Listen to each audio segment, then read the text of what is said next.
about 3 tips that to help you with argument in the family courts for child custody or enforcing the child custody arrangement, especially if you don't have legal representation and you're doing this by yourself, or you have to do this multiple times, because one thing the narcissist would do is try to weaponize court hearings. So it might not, your finances might not be set up for that, for you to be, uh, hiring a legal representation, and sometimes you have to go by yourself. So based on the family court's decision of every decision is made in the best interest of the child. That is how I put together some of these arguments, or 3 of these arguments, that you can present to help support trying to enforce an agreement or seeking child custody. One of them is that no consistency in a child's life creates disruption in the child's life.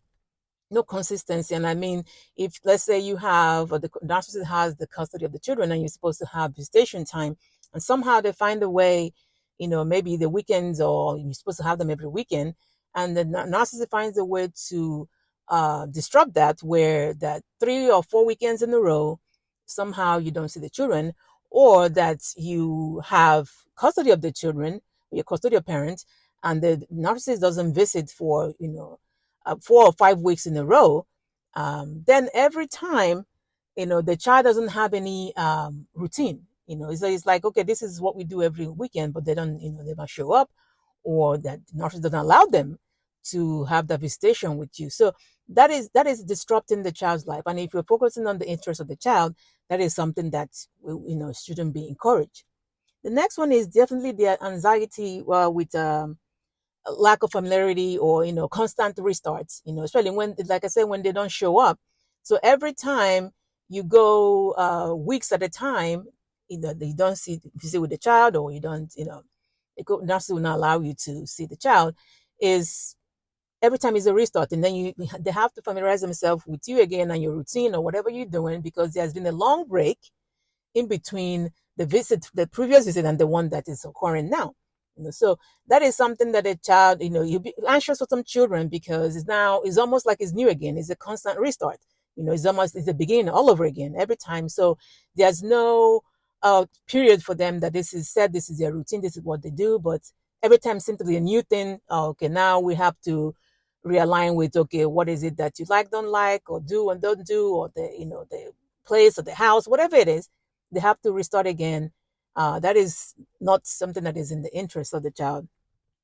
And the third thing is the expectation for the children, expectation of the children, and the feeling of rejection. Because when the visit doesn't happen, most of the time, if let's say the narcissist is the custodial parent, and somehow your visit is interrupted, best believe that the blame for that is not being pushed to them, obviously. So they're going to blame you for not showing up, even though they are the one making sure that you do not show up for the visit.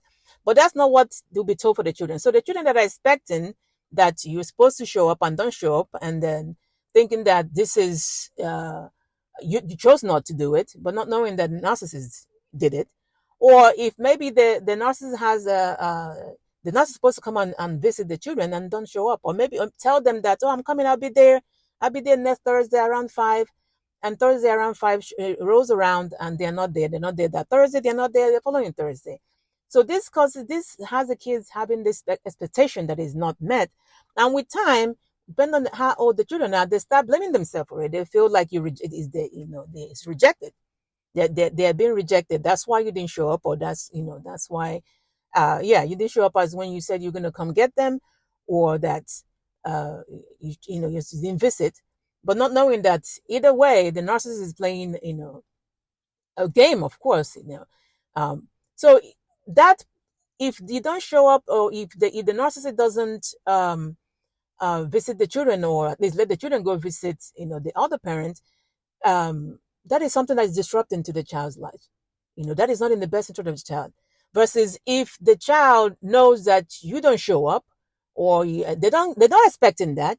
So it's kind of like an acceptance, which is a good thing mentally, that, okay, this is how it is. I don't get my hopes up, because that never happens. So the constant disruptions to the visit and, having custody is something that is a routine that if it's not consistent in the child's life, then there's no point it being in there. There's no, it doesn't help the child. It's not in the best interest of the child. So these are some of the things that I feel like if you're in court and you have to present yourself, that you can present as an argument of you trying to enforce a divorce decree, or trying to get keep custody mostly on your side, so that the children psychologically are not affected by this. All right, guys, get a hold of your mind and everything to fall into place. Please like and share. Take care.